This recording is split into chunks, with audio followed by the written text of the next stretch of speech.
Oke, balik lagi. Jadi tab selanjutnya yang akan kita pelajari ini adalah broker. Broker sama analisis, tapi analisis nggak terlalu banyak kayaknya. Oke, yang pertama adalah broker. Ini adalah broker summary. Broker summary ini adalah transaksi brokernya. Transaksi brokernya dia ada beli saham apa aja, beli berapa, di market apa, sell apa, total, net buy, net sell-nya seperti apa. Ini bisa diurutin sebenarnya. Ini juga sama, kolom-kolomnya bisa disesuaikan sesuai dengan yang kita mau. Tinggal kolom user, kita tarik, misalkan saya nggak mau ini, saya nggak mau ini, saya nggak mau ini, cuma langsung mau netnya aja. Ya udah, lihat aja kayak gini, selesai. Tuh kan, ini atur sendiri. Oke, nextnya di kolom broker, ini adalah broker trade. Broker trade ini running trade by broker. Ini yang saya pakai.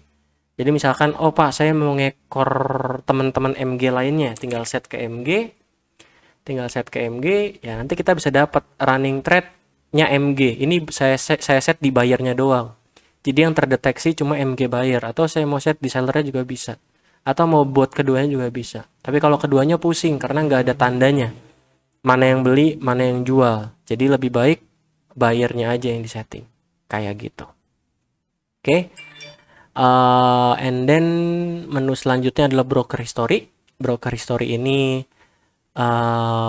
historical brokernya net buy atau net sell ini nggak terlalu kepake sebenarnya. And then broker summary history ini kurang lebih sama kayak tadi, cuma narik beberapa history ke belakang langsung dijadiin satu. Ini nggak kepake juga. And then ada broker ranking. Broker ranking ini misalkan mau diurutin by value, by volume, by frekuensi, ini juga nggak terlalu kepake buat saya. Seperti itu. Jadi di menu broker ini mostly yang kepake cuma menu-menu atas doang, menu-menu bawah itu nggak terlalu kepake.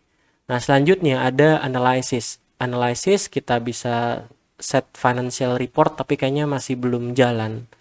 Masih dalam development.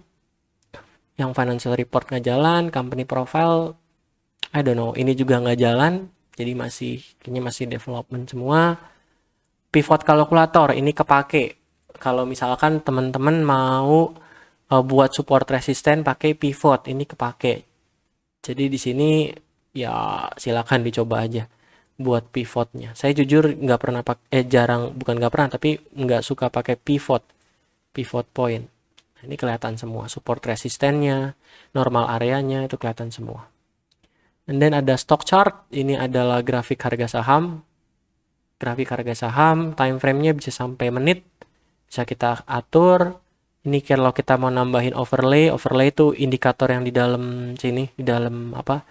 Di dalam harganya. Dalam harganya ini dari fast box dan segala macam bisa di adjust masing-masing. Lalu ada index chart ini khusus indeks grafiknya.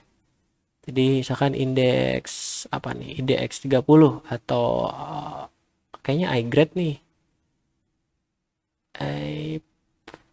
LQ45 misalkan. Nah, ini indeks LQ45 misalkan. Kayak gitu. Ini bisa kita setting sendiri.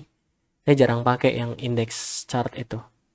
And then ada intraday stock chart. Ini simply grafik intraday saham. Lalu ada intraday index chart, ini indeks. Nah, nggak tahu kenapa harus dibedain, saya juga bingung. Padahal harusnya sama aja menunya. Nah, gitu. Jadi beda kalau mau lihat indeks sama lihat saham itu apa namanya berbeda. And then chart comparison, ini kalau kita mau bandingin beberapa grafik saham sekaligus, misalkan AALI berbandingkan IHSG dari tahun 2020 misalkan. Sit. Nah, ini perbandingannya AALI compare ke IHSG misalkan. Kayak gitu. Time frame-nya juga kita bisa ganti, mau weekly juga bisa. Biar lebih clear lihatnya. Kayak gitu. Itu untuk news untuk analysis. Lalu selanjutnya untuk news dan research, ini eIPO. Kalau kita mau pesan eIPO nanti akan dibukain langsung menu elektronik IPO. Oke. And then ada announcement saya nggak tahu ini aktif atau tidak karena saya juga jarang pakai yang announcement seperti ini. News juga belum ada, masih development sepertinya. kalender corporate action juga masih development. List saham di suspend itu ada di sini semua. Kalau kita mau lihat saham saya di suspend gak ya? Lihat aja di sini, bisa. Sama broker yang di suspend, itu broker TX itu di suspend.